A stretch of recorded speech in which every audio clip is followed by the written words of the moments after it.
Great to be with you tonight. Welcome to everybody. I hope these last 2 weeks have been really good as you've been moving along in your discussions on how to be a missionary disciple, as Pope Francis calls us to be. You know, when Jesus walked on the earth, he really set the world on fire, didn't he? Think about it. He ignited a flame of faith and love and joy and peace that was started in a small group of people that just went out and literally changed the whole world. And that's why we're here, because of what Jesus did.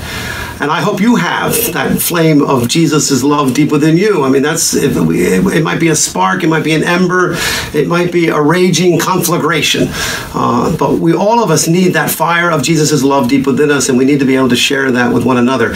Pope Francis, I think, has been starting a little bit of a fire himself in our church. He wants to get all of us up and going and moving. I want to read you something really quick from what, remember his book, The Joy of the Gospel. He says, I dream of a missionary church that is a missionary impulse capable of transforming everything in life, so that the church's customs, ways of doing things, times and schedules, language and structures can be suitably challenged for the evangelization of today's world rather than for her self-preservation. You know, as Christians, we're not here just to save ourselves. We're not just here to hold on to what we've been given. We're here to save the world. We're here to transform the world as Jesus did. It's all about that. Now, that might be a little scary, but that's why we're here, and that's the great mission that Jesus has given to every one of us. And hopefully, as we go along here, we're going to learn more and more about how we can do that. I'm praying for you. I hope you have a great discussion tonight. You're going to have a wonderful discussion talking with one another. Keep that going. Keep talking about it this week. Don't just let it stay right in the room where you are tonight. Keep it going, and that's how all of this can build and build and build. And I'll see you again next week. Thank you, and God bless you. Hi, I'm Allison Madorno, and this is my husband, Michael Madorno. Hi there.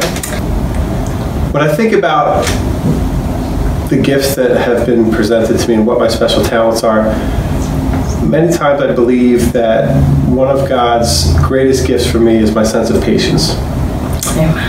And that becomes more abundant or more apparent almost every day of my life, whether it's with the kids, with work, with outside interferences.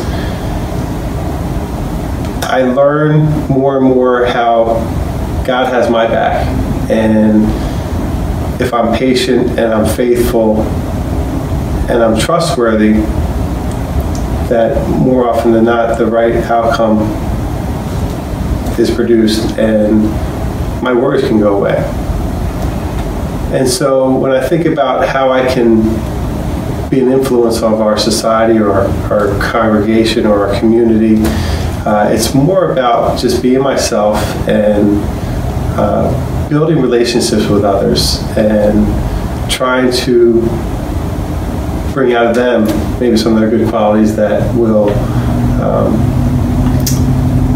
kind of help surround our community and help everyone kind of grow together. That's very nice. Thank you. I have many gifts, but the biggest one in my life right now, and blessings, and is my children. And my talent is organization, and I really do enjoy finding ways to organize just the basics so that their talents and the gifts that God has given them can shine through. And so it's a chaotic mess, but it's clean and organized. So I enjoy making room for other people's lives instead of just living my life and telling everyone to move out of my way. And with that, I use my talents and my gifts with children's liturgy because I just remember being a child, and it's very vague, and in many adults, and I really like that I can remember. I remember asking God when I was a kid, I just hope I remember what it feels like to be a child. And I have that, and I have it not because I kept that commitment, because God kept that commitment. And now I'm able to share that with all of my children, and with children's liturgy, and with the Rise and Shine, and pretty much everywhere I go, because that's my life. So at this moment, and it just makes my heart sing. So that Jesus calls each one of us for a purpose, and within that purpose, He can, it could be a big purpose, or it could be something really small as just to help someone have a smile and wave to someone, or a purpose of your whole existence. But we really need to say yes and remember that when we have hard times, Jesus will take the beating that we give Him, and God will still say it's good.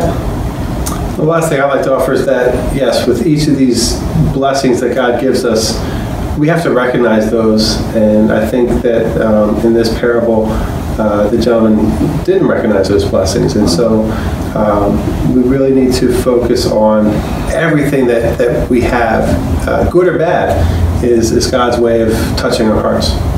Amen.